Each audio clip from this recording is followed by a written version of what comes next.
Happy Tuesday, everybody. Welcome to another episode of the Action Pack Show, the final whistle here on the Bama Standard. And as you can see, I got my Avengers with me tonight. Hit that like, subscribe button. I got the Avengers with me. Let's get it started with Mr. Ty Hayes, Round the Table Sports. How are you doing today, sir? Man, always doing well. Happy to be here on a Tuesday evening. Happy to get into some good news after what has seemed like the longest 2 week stretch of any Alabama fans' lives. I know. We're going to talk about our stress and anxiety levels. Speaking of our resident Avenger, Mr. Lushan, how are you doing today, sir? I'm doing great. Like Ty said, it's been an interesting, stressful, long 2 weeks, but the light at the end of the tunnel is vastly approaching. So, I'm excited. We're gonna get into it. I'm actually happy tonight. I'm representing, let's get it in, let's get it on, and roll tide. Roll Tide. Ladies and gentlemen, from OnlyFans to Holy Fans, our lead recruiting analyst, Dan James, how are you doing today, sir? Always good, brother. Roll Tide. Roll Tide. And ladies and gentlemen, the legend, the guy who's no longer banned from Gillettes on the strip, Mr. Daniel Petty, a.k.a. Thor. How are you doing, Daniel? And back in the saddle. Glad to be here, man, after what seems like a tumultuous month of a week here in Bama land, man. It's just been crazy. It's not something we're used to. We've been having 17 years of kind of steady tides, and now the water's got a little rough the last couple of weeks. But I don't know. I think we got some positive news coming out of all this. So glad to be here with you guys. Glad to on this Tuesday night. On the Tuesday night, going up on a Tuesday, as the song says. And yes, we will not be stressed out by any Hayes Fawcett tweets going out tonight. But if you're feeling stressed and you have a business, big business, medium business, small business, shout out to our sponsor, Workspace Solutions. Daniel, could you give us a little bit insight of what Workspace Solutions does, please, sir? Yes, sir. I'm Daniel with Workspace Solutions. We're one of the sponsors of the Bama Standard. You can check us out at Workspace Pros. We are we're your digital online presence. We can help your business grow. Anything from online marketing to SEO to web design, content writing, anything that can help your business grow, we can do it for you online. Like I said, check us out at Workspace Pros. We obviously work with this great group of guys, so we got to at least have a few screws loose too. So come check us out, man. WorkspacePros.com, Workspace Solutions. Appreciate you giving us the shout out. Appreciate being part of such a great crew. Yeah, that's what we do here, guys. No need to transfer portal here on the final whistle. But speaking of top commits, ladies and gentlemen, we got a legend on here, Mr. Chase Goodbread, Tuscaloosa News. Used to write for NFL.com. He's just an Alabama insider, so knowledgeable. I'm a big fan of his, and we are honored to have him on the show. Ladies and gentlemen, Chase Goodbread, how are you doing today, sir? Doing great, man. I'm glad to be on the show for sure. I appreciate you saying all those nice things about me. It sounds to me like, though, the best title of anyone so far is no longer banned from Gillettes. I wish that was my title. That's a hard-earned title, man. You got to work for it. Awesome. So, guys, we're gonna I'm gonna lay it up to Mr. Around the Table Sports, constant college football, Ty Hayes. He's gonna be our QB for tonight, Mr. Ty. I'm gonna lay it up to you, and you run the show, sir. Yeah, we have got a lot to talk about. And as I kind of alluded to in the intro, gentlemen, this is the week where it feels like good news is incoming. I've been likening this to a boxing match. Well, we're finally stepping out of round 5 and we're tired of getting jabbed. Now it's time to counterpunch. You've seen those counter punches come in the way of some commitment. You're talking to Parker Brailsford, someone who Pro Football Focus tabbed as the top returning center in 2024, only one sack allowed, and both a run grade and a pass grade exceeding an 80. Really talented get. A Germie Bernard, someone who was really productive as wide receiver 4 for Washington, coming to Alabama, helping alleviate the loss of an Isaiah Bond. And you have Austin Mack. Guys, I don't know if y'all saw that picture, but at first glance, it looked like there was a defensive end on campus where he was standing next to Parker Brailsford. He is a massive individual. But the name everybody wants to hear about, Ryan Williams, someone who decommitted when Saban retired, someone who showed up on an impromptu visit, then came back this weekend, has now canceled the Texas visit. But as I understand it, there's still a Texas A&M visit and an Auburn visit on the horizon. We're going to have to see how that plays out. Chase, I want to lay it up to you first, being the just keen insider and supreme knowledge on all things Alabama. How excited should Alabama fans be in the Ryan Williams sweepstakes, and how special of a player is he?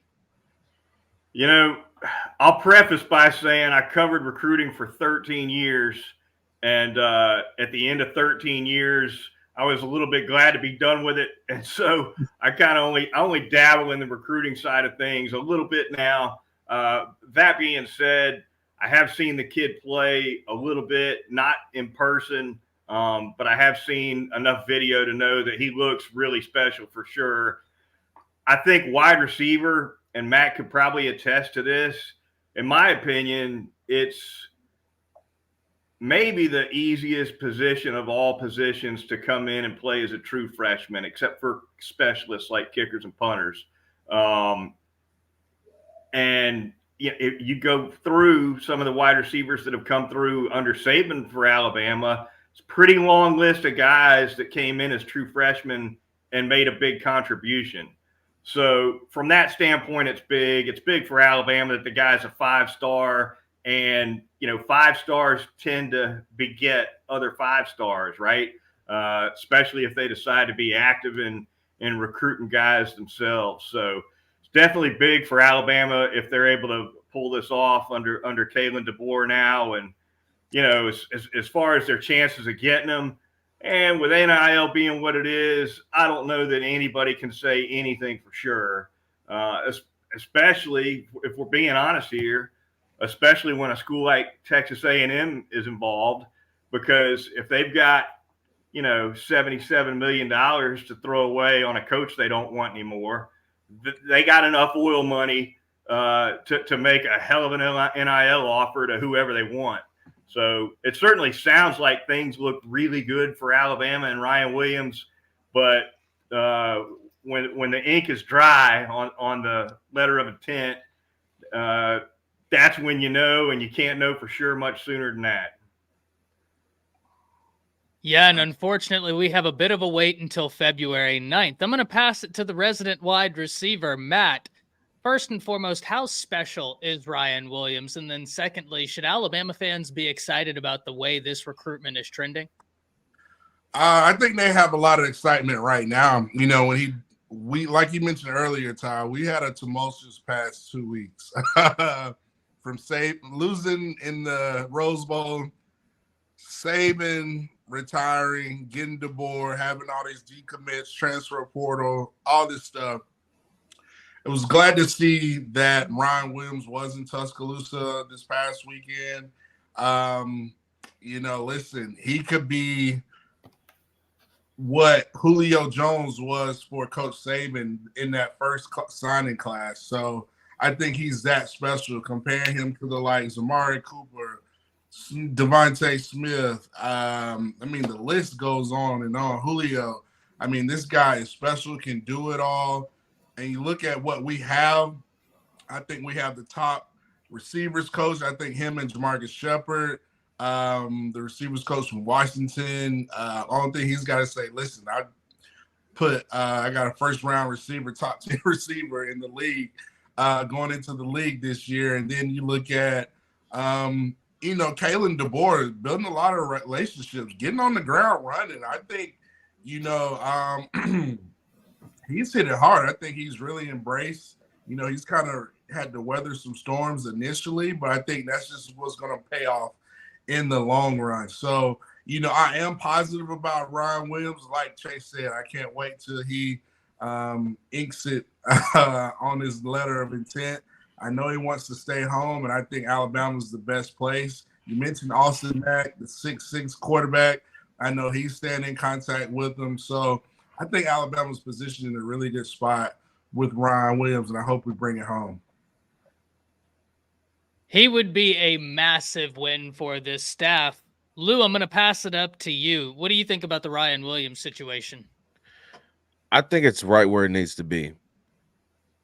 I think DeBoer's in a very good spot right now as far as recruiting. He's reached out to other talents around the country, other wide receivers I'm seeing.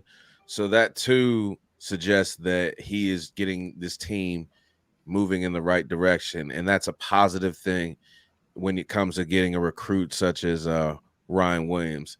The kid's amazing. I mean, let's face it. I mean, flat out impact player freshman year. When it happens, if it happens, I'm rooting for it. But like everybody said, we got to wait till February 9th. So, but other than that, in DeBoer's offense, just seeing what film I've seen on what him and Grubb like to do, I mean, why wouldn't a receiver want to come here now? I mean, it's like, and with the wide receiver coach, just his energy every day in practice, just from what I've heard about him and just what little video I've seen about him, I mean, it's a no-brainer.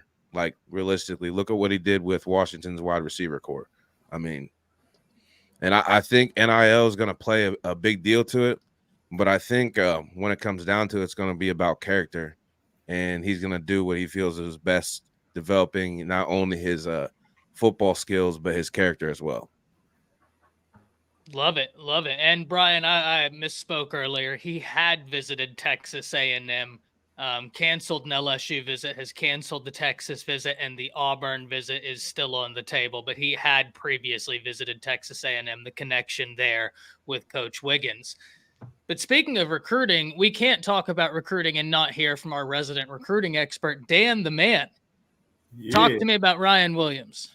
Yes, man. We've done a complete 180 within the last 2 weeks because if I remember correctly, Ryan Williams was the first. He was the next bombshell after Coach Saban announced his retirement. I think within a couple of hours later. Yeah, he decommitted. And I was like, oh, here you go. That started the floodgates. So we went from he gone post to now, we're really in, a good spot, to get them, to reel them back into the class. That says a lot about the work that Coach DeBoer and his staff has done, as far as reaching out to Ryan and the family and selling them on the future in Tuscaloosa. The player, Ryan Williams, doesn't get much better, as a receiver. He's a explosive type receiver, good possession, speed receiver, but a lot of people talk about, compare him to Julio Jones, this situation to Julio Jones. It's completely different, for me, because Coach Saban was in Tuscaloosa for a full year before he had to recruit, Julio. So, for, Coach DeBoer to be in town for 3 weeks, and to be in the position that he's in with Ryan Williams, and circling the wagon with the team, the players that he kept, in the fold, you can't say enough about it. And you love hearing some of the reviews from DeBoer, from Ryan Williams, and from some of the guys that have gotten to speak to him. Love to hear it. Now, usually you guys have heard if you're first, you're last. Well, they must have never met my man Daniel when that phrase was uttered, because he is the definition of saving the best for last. Daniel, let's give the people the big news on Ryan Williams, and I think it's good news. But am I being blinded by my crimson glasses? I don't think so. I think Bama sits in a really good spot here. Like you said, canceling the visit to Texas is huge. They've been a big player in the NIL here lately, but man, you got to dodge the boats and hoes. You know, they got like Chase said, they got boatloads of cash out at A&M, which they're going to throw at him, and we know how Hugh Freeze likes to operate with the other side of that equation. And look, Freeze is going to sell him on A.J. Brown. He's going to sell him on DK Metcalf. He's going to sell him on all the receivers he's had at Ole Miss and that are in the pros right now. But I do think Bama sits in the best spot at the end of the day. They had him first. I think the kid likes Alabama. I do think Mac has done a great job hitting the ground running, recruiting the kid. And like everybody else said, I don't really pile on, but, man, that offense suits him perfectly. The offense that DeBoer and Groff are bringing from Washington, man, it's receivers delight. And a kid like him, I see a lot of, people talking about Julio. Yeah, talent-wise, as far as 5-star and ceiling, but he looks more like, a Mechie, Amari Cooper type of receiver. He's a burner, man, and he blows off the stage, and he fits perfect in this offense. And, again, I think at the end of the day, someone else mentioned, maybe it was Lou, one of you guys said, this is the one big, win, like you win this one, and that catapults you as, hey, I'm here, I'm for real, I can go win the big recruiting battle inside the state, and it's a kid that you can absolutely build your offense around. So, man, boats and hoes, you dodge those, we're good. Gotta love me some boats and hoes. Oh, we have the GM. The final whistle general manager here. Can we not give credit where credit's due? The official godfather of recruiting who's closing the deal, Roll Tide Willie. That's what I was about to say. Roll Tide. That right there, it's set. I mean, you can't ask for a better closer than that. We need to talk about his impact here. He probably scared the hell out of the kid. He scared him. He's been what I think I love about Willie is how University of Alabama has embraced him. Like, he's like a instant celebrity in T-Town right now. So I'm hanging out with Nate Oates. He's gonna be at the game tomorrow. Like, he's been in the football complex. He was with the baseball team earlier today. So my man did one video with Drewski and blew up. Only in America, man. Right. You know what's funny about that? On the day that Willie was in that picture with Ryan Williams, it's only been 2-3 days, 4 days, whatever it's been. Yeah. I had lunch at City Cafe, and about, I don't know, not even an hour and a half before that photo hit the internet, Willie was in City Cafe when I was eating lunch with him, and I mean to tell you, half the place was looking at him. Rock star. I'm sure he didn't get out of there without having to take a couple of pictures with people. I didn't witness that with my own eyes because y'all know City Cafe. I was in the room on the far end, and he was in that room in the middle. But, yeah, people knew who he was. Wow, Love that's it. cool. Not only, Willie, you have another recruiter that's been massive in this, Jalen Mbakwe. Oh, yeah. And, I mean, he has been phenomenal. I always say this right here. Two things, guys, before we move on. First, I want to talk about something Chase brought up, and then Daniel, you talked about, and that's the impact of a Ryan Williams. Recruiting is a lot like a bucket, right? Where any one thing is just a drop in that bucket, and it's the collection of all of these different things, whether that be relationships, whether that be scheme, whether that be NIL, that can decide a battle. But then there are some prospects that are so big, they send ripple effects across multiple buckets. Ryan Williams is that guy, right? Like, he is that big. He would be massive for Alabama. The other thing I want to talk about here is the fact that we've said this before on the show. Your tutors, a lot of the times in college, are your peers. And the reason for that is it's easier to relate. Jalen Mbakwe has done a phenomenal job of keeping Alabama fresh on the mind of Ryan Williams. But speaking of having Alabama fresh on the mind, we hinted at some new additions. Guys, we need to talk about the portal additions that Alabama has been able to get. They have had some huge impact wins, and it's just now starting. There's rumors that Jim Harbaugh could be looking at the NFL, which would open up Michigan, and you have Courtney Morgan, who played a part in some of those guys up at Michigan. You still have the spring portal window, but let's talk about what Alabama has gained thus far. I'm going to go in the reverse order as last time. So, Daniel, I'm going to start with you. Talk about what Alabama has gained thus far from the portal, and what's your favorite addition? Oh man, favorite addition so far. It's hard to recency biased. You kind of got to be excited about Brailsford, man, anchoring that center of the line of scrimmage. I hate to keep piling on or beating a dead horse, so to speak, but one of the things we talked about a lot on the show and caused a lot of angst amongst the Bama Nation this year was our center situation in the snaps. And here you are, you're adding the center from one of the best offensive line in college football as it was awarded. And he's one of the top players on that offensive line. He's the anchor, he's the center man. And now you're bringing him down to anchor your offensive line. It all starts in the trenches in the SEC, and you're doing it right there. I like I said, that's my guy right now. So recency bias, but Brailsford's got to be pumped about that guy, right? Right. No doubt, have to be, and especially when you look, the offensive line woes have persisted. Mark Armstrong with the $4.99 saying, "Roll Tide, guys." Mark, thank you for joining in. Thank you for your donation, and as always, roll Tide. And better late than never, but never late is always fellas? better. Chris, how you doing? What's going on, Chris? Hey, Chris. Got it, guys. What's up, What's Jay? happening, man? Chris. How y'all doing? Petty, Lou, Matt, Good. Dan, Ty. You know, can't complain. But since you're late, you got to go last on this topic. All right, you got to sit and stew. Let's go. To Like you, to see. the portal additions. Everybody wants to talk about what Alabama lost, and sure, there were some really talented players that Alabama unfortunately lost, but there have been some really big additions, though it hasn't been many thus far. What do you like about what Alabama's done in the portal? Yeah, I'm elated about the addition, but I have to agree with Petty. You know, Parker Brailsford, because if nothing else, we've tremendously upgraded the center position. You know, so he brings experience. You know, he from offense that passed about 200 more attempts than we did, and give up only I think it was 9 sacks on the year. You know, that's quite awesome, quite impressive.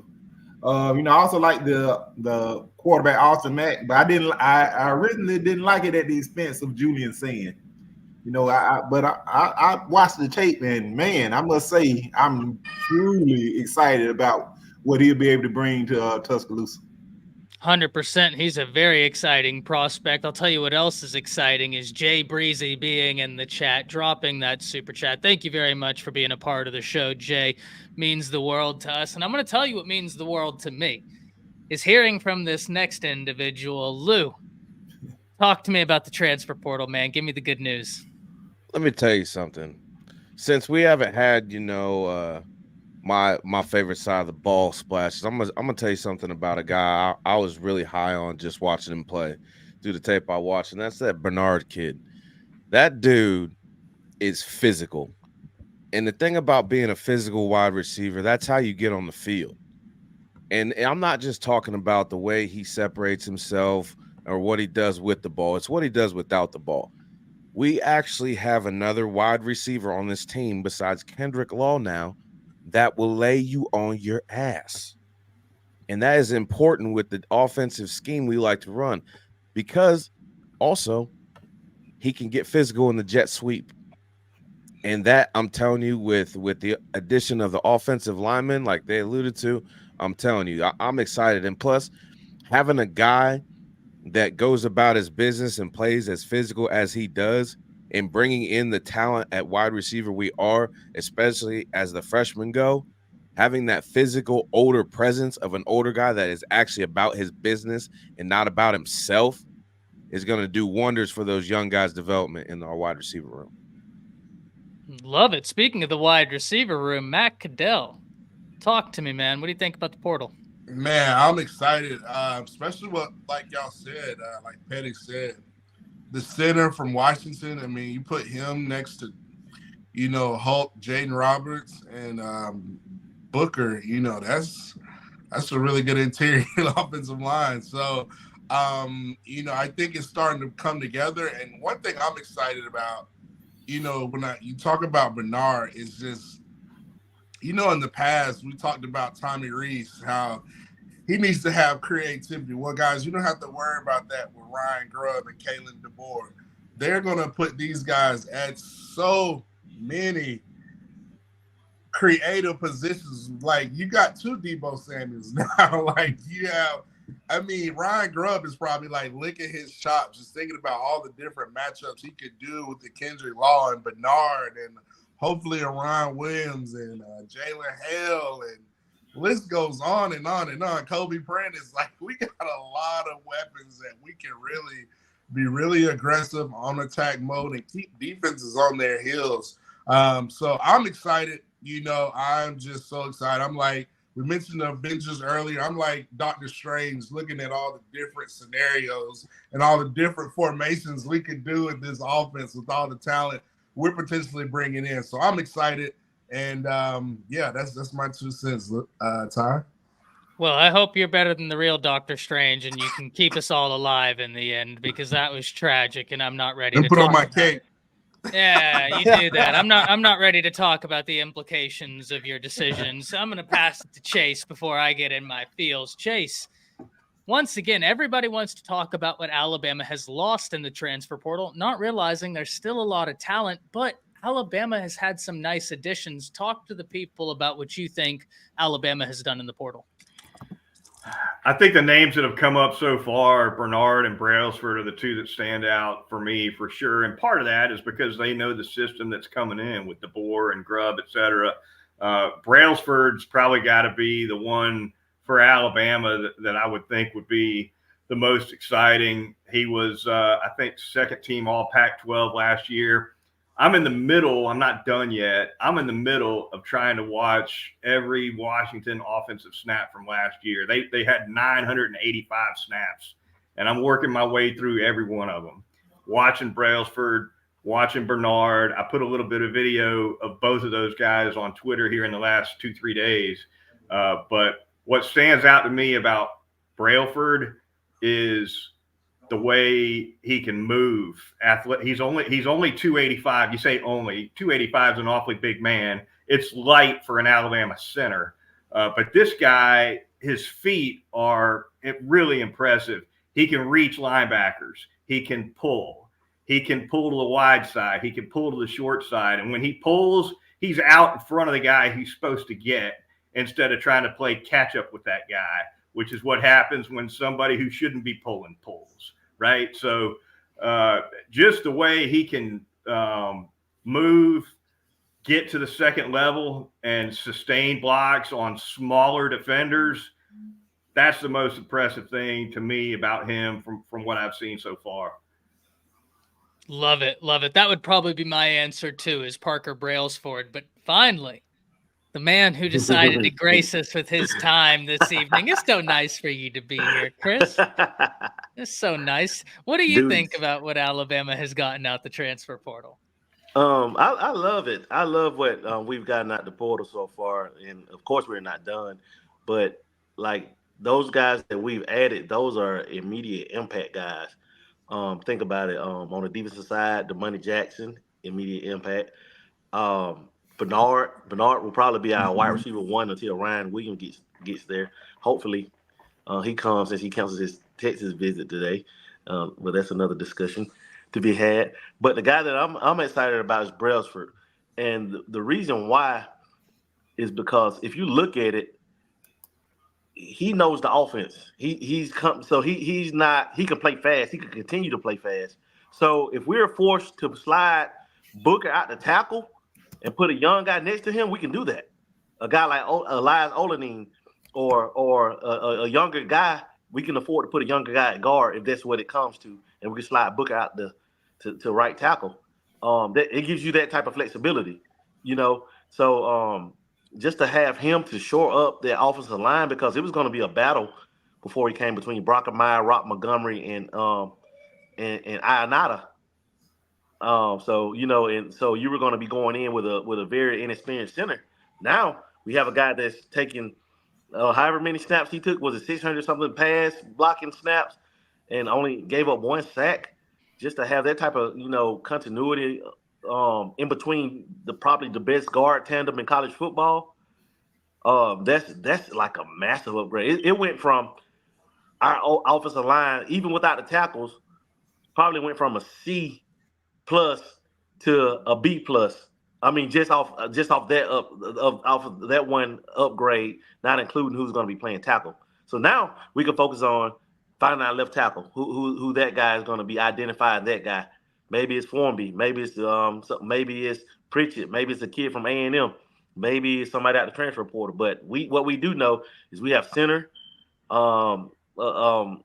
taken care of, and at wide receiver, we have another veteran presence in the room that's very physical. I love the way that Bernard blocks. I love his explosiveness. He has good size. He just seems like a Bama type of receiver, for just how smooth he is, how smooth he runs his routes, his run after the catch. I mean, he's been making plays since he was a freshman at Michigan State before he transferred to Washington. So he's not new to the big moment, to the big stage. So just those few guys, it's a big impact. Just considering what we lost, and to have what we brought in. So I'm just excited about everything. Couldn't agree more. I think that a lot of these additions are being overlooked by fans outside, and we saw some takes this week, guys, of some outside forces on Twitter stating, "Oh, well, you're going to hear the Alabama fans be all excited about a former 3-star." And to me, that was the most disingenuous, facetious take I've ever seen, because at the point where he's played how many snaps and graded how well, I don't care that he was a former 3-star. That's like asking the NFL scouts if they care Josh Jacobs was a 2-star or Eddie Jackson was a 3-star. Like, what are we doing here? At the point where I have college film, I don't care what you did in high school. I have better information to go off of.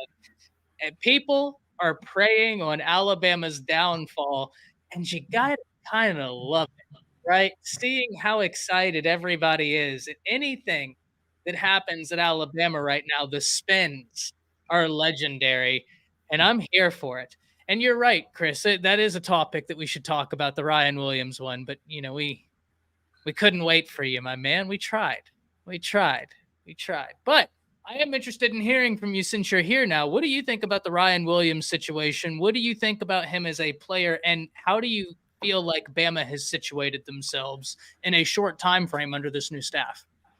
I think that Ryan was always in love with Alabama since he was a kid. I just think that when Coach Saban retired, that's like, out of the blue, that's a shocker. And to a 16-year-old kid, that could be emotional, because we all were up here kind of emotional, like, what? So just the uncertainty of who was going to take over. But by having Coach DeBoer bring him in, and Coach Grubb, and go over their plans for him on the offensive side of the ball, I guarantee you, he's probably saw like, whoa, this is better than what Reese had for me. So, I mean, how could you not love it? He's about to put a top 10 Romo Duze in the top 10 of the draft, a wide receiver. And, I mean, the proof is in the pudding. So, I think that he kind of fell in love again this past weekend. You could tell he was having fun. And I'm very optimistic, man. Since he canceled his Texas visit, that he's gonna end up back on the good side. But as a player, he's a guy that will earn a starting spot in fall camp. He's that explosive, man. To me, I think he's the best wide receiver prospect to come out of the state since Julio Jones. And that's saying a lot. I mean, we've had Henry Ruggs come out. We've had other good receivers that have come out of this state. And I mean, we have another guy that some have rated higher than him, Cam Coleman, but I don't think Cam Coleman can hold his job. Just not because he's going to Auburn, just because of the high explosive I think Ryan Williams is. He's a generational game changer type of talent because of the level of speed that he plays at. Every time he touches the ball, it can go the distance because he's at another level when it comes to speed. And the only guy that I've seen on the same field as him with speed equally is Mbakwe. So I mean, just he's a game changer. He's a program changer. And if you added him into this offense with the likes of Tyler of Kendrick Law and Germie Bernard, and man, like it's the sky's the limit, man. And I think he knows that. 100%. I think he knows it. And I think Alabama's done a great job with the new coaches, really accelerating this relationship. We know how key relationships are in college football recruiting. We had a question earlier from Miss Machine Gun 1. Do you guys think Michigan players will enter the portal if Harbaugh leaves? I think the answer to that is probably depending on who gets the succession, right? If it's Sharon Moore, you have to feel like since it's an internal hire, a lot of people will stay. But it's the modern era of college football, and anything can happen. Guys, anything you want to add on that open-ended? Oh, can I say one more thing? I'll shut up. Please. I think that, the defensive tackle, what's his name, 55 from Michigan, that dominated our tail. Isn't it Graham or is that Kenneth Graham? Mason Graham. Mason Graham. And then Kenneth Grant are the two. Yeah, Graham. Well, I knew basically GM was the one that identified him at Michigan and got the coaches at Michigan to recruit him. What's his name? It escapes me right now. Courtney Morgan. Yeah, Courtney Morgan discovered him and got Michigan to start recruiting him. So I'm pretty sure their relationship is still there. And Sharon Moore, he's an offensive guy. So if the defensive coordinator goes with Harbaugh, mentor on the open season on that defense. Yeah, I think it's going to be open season on that defense, and especially if Harbaugh was leaving and they were to hire BK Brian Kelly from Notre Dame. From LSU. Then I think it'll be a mass exodus then. But I think that's a guy, whoever they name the head coach, that Mason Graham guy, he's somebody to keep an eye on because he's a true sophomore with at least another year to play, and that guy is a game changer. We know. 100%. And Will Johnson too, because he put Burden in handcuffs. I expect Michigan to knee-jerk and hire more out of the gate just because of what they saw happen down here. And, I mean, that was unprecedented. People weren't prepared for the portal to close, Bama to lose, Saban to retire, and then chaos to ensue. I think you'll see a lot of teams, if they've got – and Michigan's one of those hire in-house programs. I would love to see them go after Kelly. I did feel like that was kind of an option for a second, but it really seems like they're probably going to go after just sign more and try to keep everything – cool, but I like what Chris saying. That still, I mean, you still open up the defense, and the deal is Courtney Morgan is here. He had a hand in a lot of those players in building those relationships, and I mean that could be, man, that's something to keep your eye on for sure. And can I say something to all the naysayers out there? Like Lushawn Shirk says, let all naysayers know. Washington easily going to have 3 first rounders in the draft this year, so. DeBoer, his staff, they know what they're doing. I just think they know how to evaluate talent. They know how to develop. So they have 4.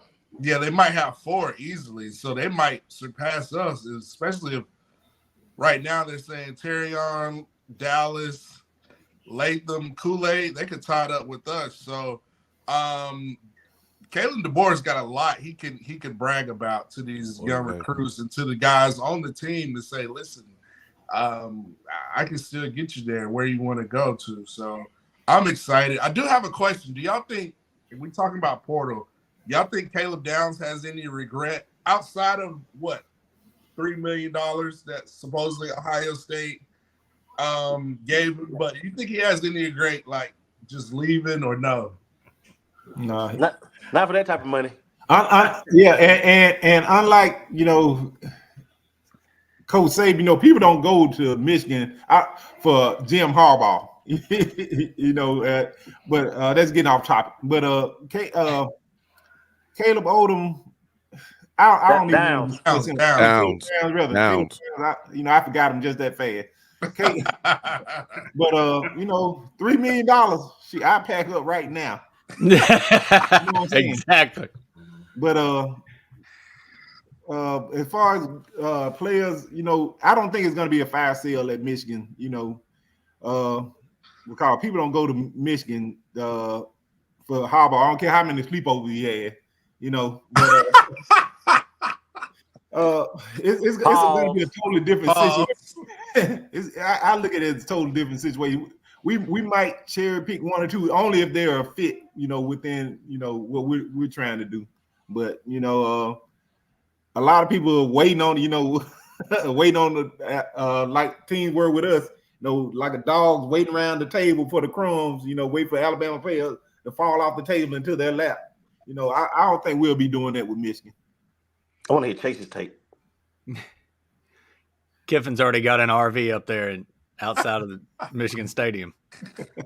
He's trolling already. What you think, Chase? A couple thoughts on Michigan. One, I agree. If Sharon Moore gets the job, if Harbaugh leaves, Sharon Moore gets hired, that's going to help keep that squad together for sure. And I think Sharon Moore, he's going to have a better shot at it than your average interim because let's not forget, he was the head coach for half the regular season. Coach the first 3 games with Harbaugh on suspension. Coach the last 3 regular season games with he coached he was a head coach for as many games in the regular season as Harbaugh was. So and he won some big games at the end, obviously, right? Penn State, Ohio State. So I really think I think he'd have a heck of a good chance to be the guy. In terms of what would be available from Michigan, you got to remember Michigan's a pretty old team. A lot of seniors, a lot of guys who are already out of eligibility. They've already lost 10 starters on offense to either guys going out for the draft early or guys who were just out of eligibility. Tight end, their number 1 tight end is the only guy who's supposed to be coming back on offense among starters. Defensively, they got a little bit more coming back. I think 7 starters are gone. They've got Mason Graham up front, who we already talked about. He's supposed to be back. They got 3 defensive backs supposed to be back, including Will Johnson, who's probably the most talented guy they've got in that secondary. Other than that, though, it would mostly be twos, and they lost a lot of quality twos also on that team. So it was a team with a lot of 22, 23-year-olds. And I heard very experienced. And I heard Connor Stallion's probably going with Harbaugh too. So he's been gone. He has been gone, and that was something everybody had to watch for. But let's talk about things that Alabama fans need to watch for. And I think that the best way to have this conversation is looking ahead into the spring portion. There's still going to be moving pieces to the roster, but there's plenty of position battles that we're needing to be excited for. I'm going to kick this one off myself, guys, and I think the answer is obvious. Defensive back. Alabama lost 2 first-round draft picks in Arnold and McKinstry. If we want to project Downs as a first-rounder, let's be honest, he's well on his way. So potentially 3 first-round draft picks gone out of the secondary. Now, if you would have told me that 2 months ago, I would have said, man, that really sucks, but thank the Lord above, you have Amos and Earl Little sitting back there ready to go. Well, you don't have them either. You have Jaleel Hurley, you have Tony Mitchell, you have Devontae Smith, then you have a bunch of freshmen. But ladies and gentlemen, Nick Saban left Alabama one final parting gift, and that was the 2024 class that includes 3, I'm going to repeat it, 3 5-star defensive backs. What a better time to sign a bunch of 5-star defensive backs than when you have a bunch of defensive backs at the portal. That's what I'm going to be watching the closest this offseason. You get into Monty Jackson, former 5-star. Which young guys really show out in the secondary, because Alabama's going to need it. But I'm going to pass it to the gentleman on my right, Chase. What key position battles do Alabama fans need to be watching in the spring? I think you're right on with defensive back, more specifically corner, right? I think they're a little better off in the middle of the field at the safety spots. Malachi Moore's coming back, for instance. The corner spot's completely wide open. Absolutely with you there. Wide receiver is going to be another one to watch, right? I mean, you look at what they lost. Jermaine Burton moving on. Isaiah Bond hitting the portal. The only 2 guys, setting Germie Bernard aside, the transfer from Washington, the only 2 guys with Alabama experience last year really coming back would be Kobe Prentice and Kendrick Law. Jalen Hale got a little bit of time, but really it's just Prentice and Law who played significant snaps last year coming back. Bernard coming in from Washington gives you a guy with some experience for sure too. He's got more experience than Prentice or Law. He played 12 games at Michigan State the year before he was at Washington. So this is his third Power 5 school in 3 years. He's been all over the country playing football games. So, but look, 3 guys with experience, 2 of them maybe not as much as the third. That's not a lot, especially when you're talking about a Washington offense that's going to use plenty of 4 wide. They go empty a good bit, sometimes 5 wide. So that'll be wide open as well. Edge rushers, another one. You lose Braswell, you lose Will Anderson. They got some young guys who are highly touted recruits. Yonze Pierre, certainly one of them. Keeley. That's going to be something to watch for sure also. Love it. And I want to thank Ephraim Davis. Says, bam, just because Ephraim hitting it with the big 50. And someone said it best. I feel like he should be a member of the panel for $50. I feel like that's worth more than my contributions here. Ephraim, step on down, my man. I mean, at least get a private room dance for that. We'll figure something out. Don't you worry. We'll take care of that. I'm going to pass it to Matt. Matt, talk to me about the key position battles fans need to watch in the spring. Listen, I'm going to have a crazy take right here. Hang on. I'm clearing up something. I misspoke. Braswell and Turner. I think I said Will Anderson a second ago. They lost Braswell. They lost Dallas Turner. Sorry, I just had to clean that up. All right, I'm giving the floor back up. Love it. No worries. I got a crazy take here. I think position I'm looking forward to. We mentioned all these weapons, offensive line, Grubb. I'm going to go with quarterback. I think Ryan Grubb, I know Miro's coming back, but I'm more interested to see how guys like Mack and Lonergan and Ty Simpson, how do they grasp the playbook, and really how do they kind of separate themselves in this race? Because in what I've heard from Matt, that he reclassified, he's a 24 guy, I believe, reclassified, signed with Washington, and if anything bad was to happen to Michael Penix, he was the guy next in line. So I'm interested to see how this QB position is going to pan out. Is Milroe, I know he's a great leader. He's keeping the team together. But I think it's important he puts in the work in distributing the ball accurately on time, because in order for this offense and this team to be successful, we've got to have somebody to distribute the ball. So come at me here. I'm here to debate it. I think Lushan always talks about a factory reset and all that good stuff. So I'm interested to see how this QB battle works out, because I want to see who's going to be the best person to distribute the ball and get the ball to these playmakers, and knowing the checks, knowing the system, getting in the right reads. Like, I believe Ryan Grubb and DeBoer, they put so much on their quarterback to be successful and know it all. Who's going to be that guy to man the ship and know it all? And I'm interested to see. It's going to be interesting to see. So I'm excited. So that's my take. And the only thing I can add to that is Jalen Milroe, nor any of the quarterbacks on our roster, and this isn't a shot at Tommy Rees. I think Rees did a good job. It just took a while for him to find his stride, having to transition from the offense he was running to Alabama's offense. Alabama's quarterbacks have not worked with quarterback coaches like a Grubb, like a DeBoer, guys who they excel in this. This is what they do. I'm going to pass it up. The gentleman sitting right above Matt Caddell, Daniel. Talk to me about these position battles, man. What are you expecting? I wish I'd gone before Matt, is what I wish. Well, we can pretend we didn't hear anything he said. I think, I mean, and I know, and I leave the defense for my boy Lou over there, so I'm going to let him roll on that. But the two I wrote down were the ones Chase and Matt talked about. I mean, with an offensive mind like DeBoer and Grubb coming in, and let's be real, we feel like we got more talent down here at Alabama, and I think we do. I'm excited about the wide receiver battle, but I think there's going to be a quarterback battle. I think Austin Mack, he's bringing him. He just let a 5-star in Julian Sayin go.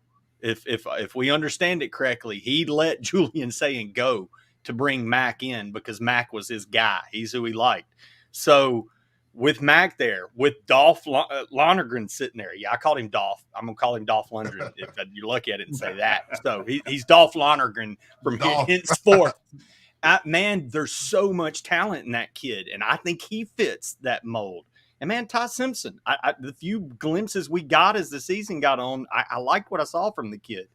So to echo what Matt said, and even what Chase, I'll touch on that in a second, but to echo what Matt said, man, the quarterback, I want to see, do we get a real quarterback battle? Who steps up in this? Can Mac push Milroe? Who, again, man, give all the credit in the world to Milroe sitting through all this turmoil with the coach leaving. He's sitting there in that locker room trying to hold everything together. That kid's Crimson Tide, man. He's all crimson. He's going to fight for this job.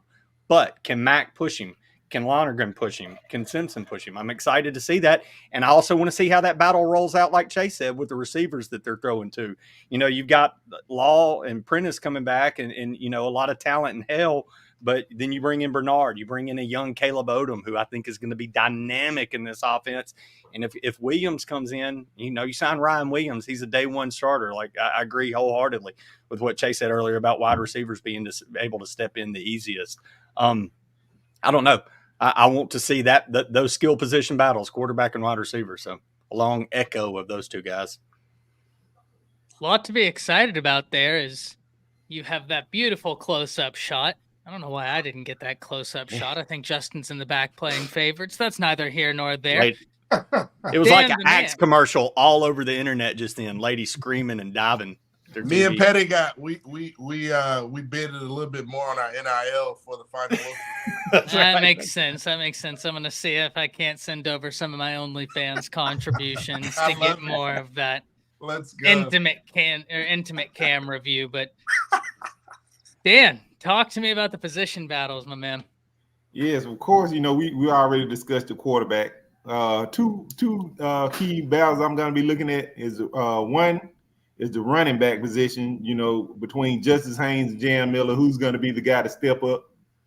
The next is the offensive line, specifically left tackle. Is it going to be Elijah Pritchett? Is it going to be Wilkin Formby? Is it going to be Nyquil Bertrand?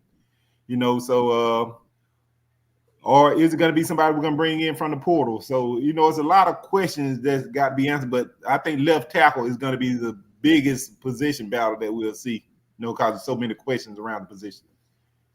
A lot of questions. Why don't I get FaceTime? I guess I'm not. Because only a mother can love that face.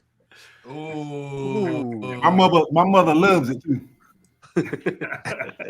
We have shots from the man on the watching, I might tell you something. Ooh, ma. One of you is going to end up in timeout if you continue. I'm here for it. Blue Sean, talk to me, man. Which position battle are you excited to see? Are you sure I should go? You sure you don't want Chris to go? Are they having a little spot? Sure? Yeah, that's why I got to slot you in between. That way I keep the peace. He go when I tell him he can go. You see, I got to do what I can do to keep the peace. I feel it. All right. Me, you guys know me, man. It's real simple with me. I'm a defensive guy. Offensive, to me, it's like, having a nice, Ferrari when you just should go get a big ass truck and, do some work with it. But defensively, I'm looking at two key positions. And no, they're not in the secondary because let's face it, we got highly talented dudes there that are dudes and they're going to be dudes because that's just how Bama does. I'm more looking to if we can reestablish the dominant attitude on the defensive side of the football. Now, what Womack brings in with the 4-2-5 system is actually kind of intriguing because Alabama's never had a defense like that, and it's going to be kind of interesting to see how that's implemented in a whole by itself. So that's the first thing that I'm going to be looking forward to see how our players actually plug in to this new defensive scheme that he's going to try to implement. But I'm going to say the defensive line. And it's the defensive line because of the positions in his defense aren't your normal everyday, Alabama 2 down lineman, 3 down lineman, like we've run for, the whole Saban era. This is different. This is brand new.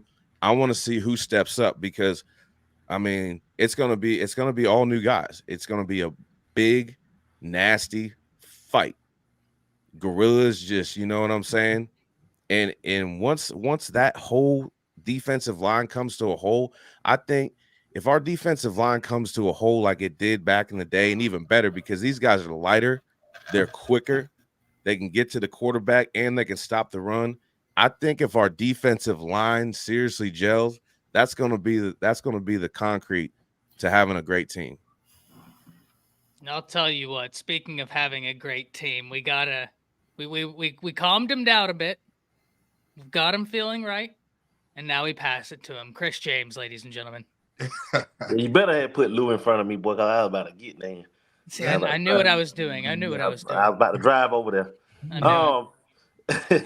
But it would be easy to say the cornerback position for me, because y'all know that's the first position I always go to is the secondary. So I'm gonna go with the defensive line. That edge, man, that edge competition between Rousseau, Keeley, Pierre, Colt, Quandarius Robinson. I can keep naming for days, man. Just that position right there, and then the strong side, whatever they call it, the bandit? Is that the strong side? Yeah, the bandit. The bandit. The one between Overton and guys like. See, this is a type of system that Curtis Perry was built for. People have forgotten about him, but they don't remember how disruptive he was in high school and the type of numbers he put up. Curtis Perry was an animal. So I think that it's going to be a breath of fresh air, like a new life into him. And those guys that we kind of forgot about, like the Lathams and guys like that, I think that James Smith will have an opportunity to grab one of those interior defensive tackle spots because gone are the days where we roll out in this senior ball. Now everybody has to earn everything, so it's not going to be automatic Tim Smith out there over him, even though I think he's wonderful. I think he's great. But I think that that James Smith is going to have something to say about it. Next to what's big boy name? A D tackle, nose guard. Keenan. Tim Keenan. Next to Tim Keenan. So I think that's going to be a heck of a battle to watch, that defensive front. Another battle that I think is going to be crazy is who's going to be wide receiver one. Who's going to be that guy coming out of spring that's going to challenge when Ryan Williams steps foot on campus. Even though I think that two of those freshmen that are coming in if we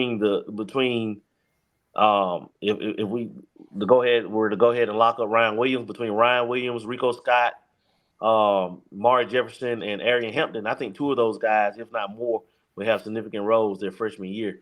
So that battle out wide, and I'm gonna go ahead and call it now. I think that Caleb Odom was gonna earn him a starting spot by fall camp. He's that dynamic and he's ready. And left in the tackle spot. If I pray that Miles McVay or Form be one of those guys step up, because that would be so key to us solidifying the outside of that offensive line. And at the rate it's going, it looks like it may be McVay, but we need a left tackle. I'm not sure if Foreman can play it. Can he play it? That remains to be seen, but I'm sure he's going to get a shot. And in order for Elijah Pritchett to start, he had to show tremendous improvement from what we saw this fall. So it's a lot, man. This probably will be the most interesting spring we've had since Saban arrived. That's why I think 8A will probably have over 100,000 there, just to see what we have going on. Love to hear it. Love to hear it. Well, we've GM's in here. I'm actually going to add something of value other than just messing with my panel. By the way, Chris, $20 fine for being late. Dog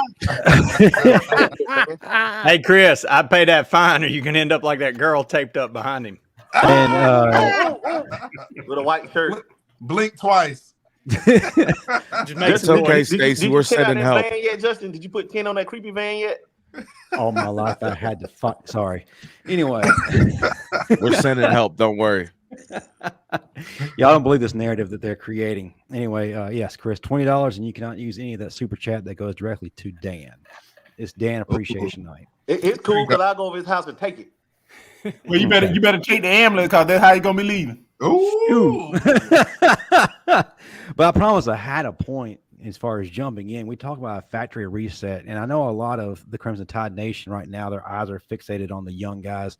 Jan Pierre, you also look at Keon Keeley, but also remember that Quandarius Robinson has a real opportunity to step up. But there's one guy y'all have not mentioned the entire night that has been kind of the forgotten element in this whole defense, and he was an absolute dude when he was playing at Thompson High School. That's Jeremiah Alexander. Oh, yeah. If ever there was an opportunity for a guy to finally shine, it's him. You know, Chris Braswell was a guy that we waited a while to finally to kind of come into his own, and he greatly improved this season and grew his draft stock beyond all belief, probably be a first-round guy.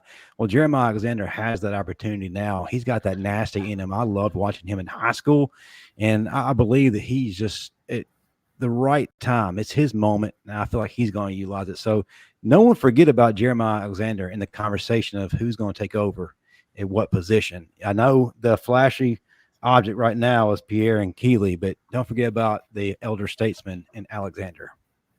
But wasn't he was practicing with the the inside linebackers though, towards the end of the year. He may end up staying there. I like him at inside linebacker. I really like him at inside linebacker. He's smart. He's a thumper too. He may end up staying there because all our backups left. Right. That's what I think he fits there.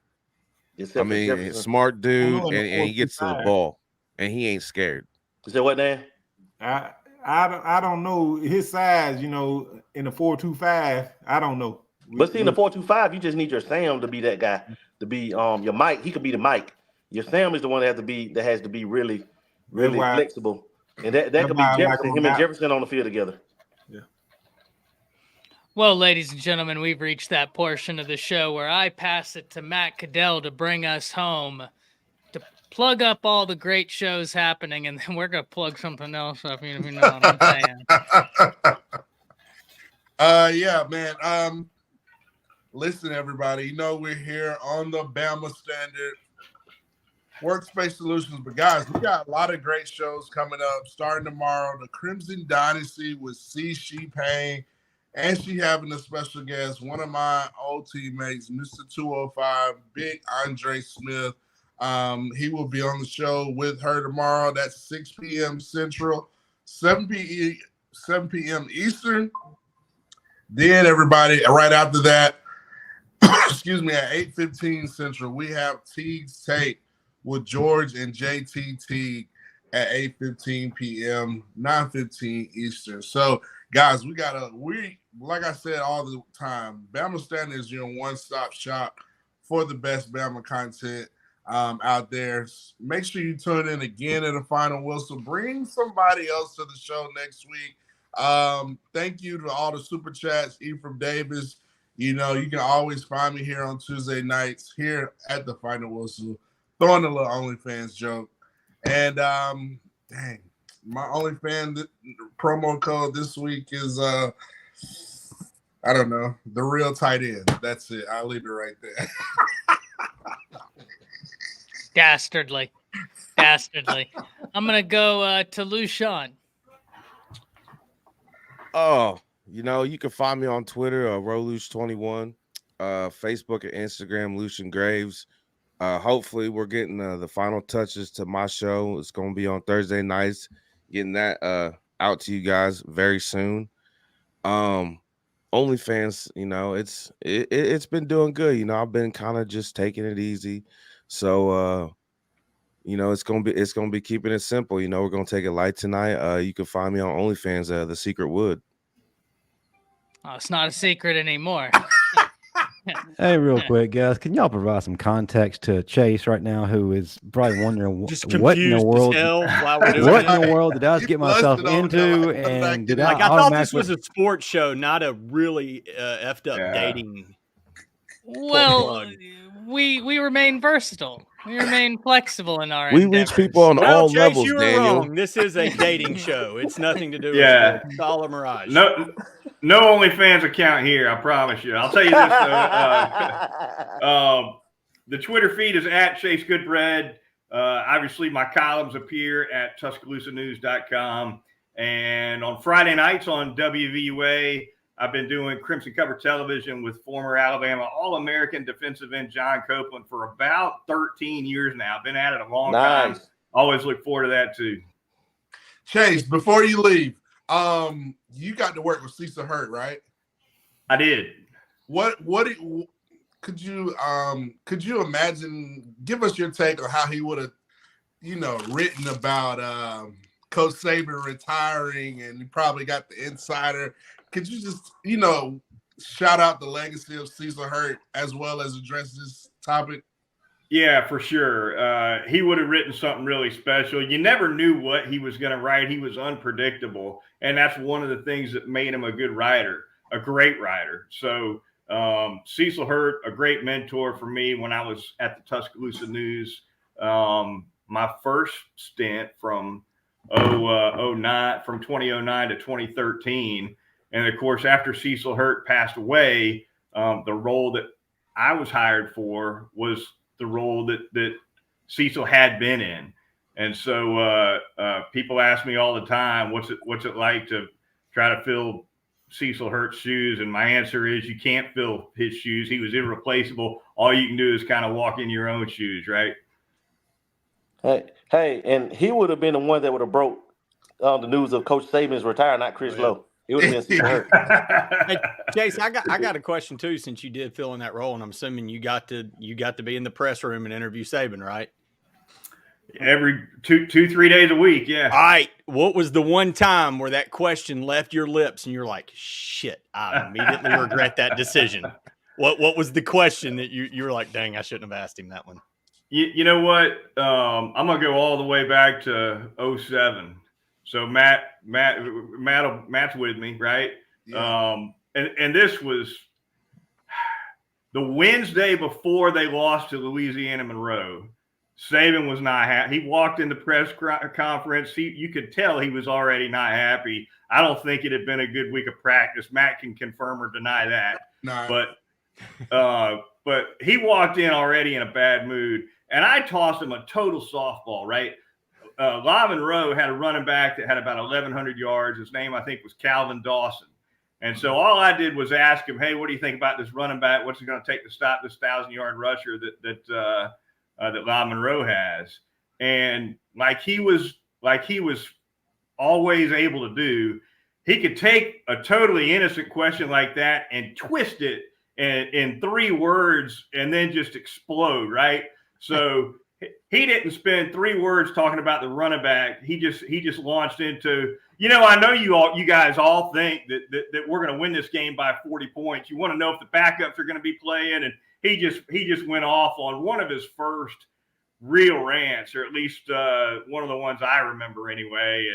And that was the day I learned that no matter what you ask him, if he wants to if he wants to go off like a Roman candle, he can do it no matter what you ask him. All right. I run my program. That's right. There was a disappointing so you amount just of asked ice. and hoped. Actually, Chase, sources can confirm that Matt Caddell was actually at the CC all week and missed practices. which attributed to the rough week of practices. I was at the booth with Daniel. Daniel was a bad influence. I was giving shots. Jägermeister, guys. Sorry. It was Innisfree. Tragic. Speaking of Daniel, I'm going to throw it up to you. Hey, man. Daniel, glad to be here again. Check me out every Tuesday night with these crazy cats. 8 o'clock on Tuesdays, Final Whistle. Also, me and the guy that helped sponsor this thing do a little show called the Week Zero Sports. So check us out at weekzerosports.com. We had a show actually drop today, just giving our final thoughts on Saban, some of our crystal ball predictions with DeBoer, and kind of maybe even a little bit of an SEC reaction. What are they thinking about what's going on the outside? So check us out at weekzerosports.com. And in honor of our first talk with Mr. Ryan Williams being a big hot topic, with Auburn and Texas A&M going so hard at him, I had to switch my OnlyFans account to farmersonly.com. So check me out, farmersonly.com, with you Texas A&M and Auburn fans. Boats and hoes, we're going to keep it simple because that's how y'all like to roll. And promo code. I hope Free still has not figured out how to use a burner phone. Now, I only have one question and concern here, Daniel. Yes. And I need you to be honest with me. Yeah. None of that money is going to help out Texas A&M and Auburn, right? Like that seems like it would be a perfect NIL opportunity for them. Farmersonly.com. This is just deep cover. Deep cover. Okay. See, I'm from Texas. I know where A&M is. So I just had to ask, right? I just had to make sure. I can't look at Bucky. If you see a picture on there of me and a white milkman, don't think I'm going to cheerleader over for A&M or anything. Good to know. Good to know. Overalls. Justin's laughing. I never miss a shot to make fun of the milkman cheerleaders at A&M. Yeah, woo. It's weird, man. Like, what are they doing? Like, what is that? Nobody knows. I'm from the state, and it's very unfortunate. It's unfortunate. That's what I will say. It's just it's an unfortunate. Like, do they get kidnapped as kids and they're raised like nobody knows? Got to be. Nobody knows. I'm gonna put y'all on something. Dan actually went out to try it for, but he popped his knee out of place.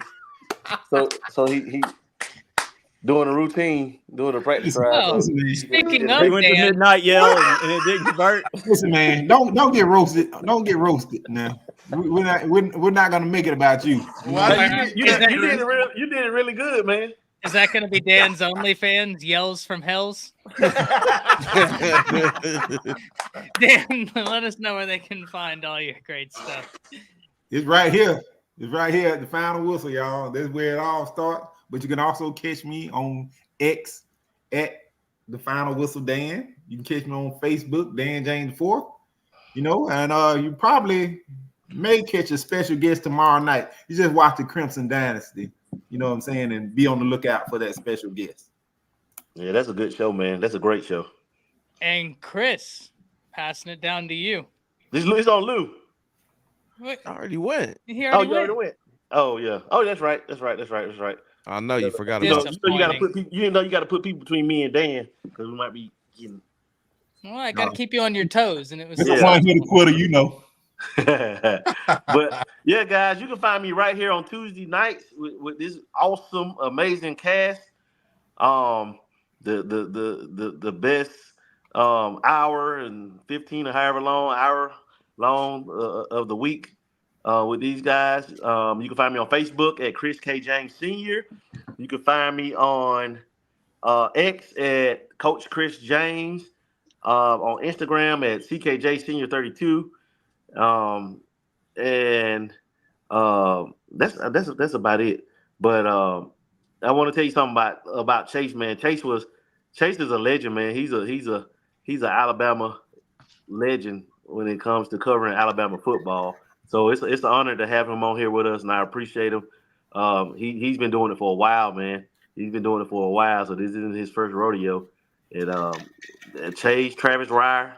Ooh, back to the BOL days. I had a good time. I'd be glad to come on again another night. Great, man. We appreciate it, man. We would love it to have you back, and I thank you for coming on, man, and gracing us, with your presence, bro.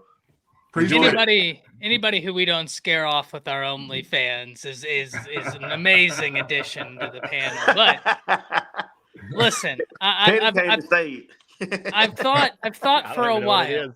I've thought for a while about what I would say in this instance, and I'm gonna keep it relatively tame. Right? I've thought a lot about the DeBoer era.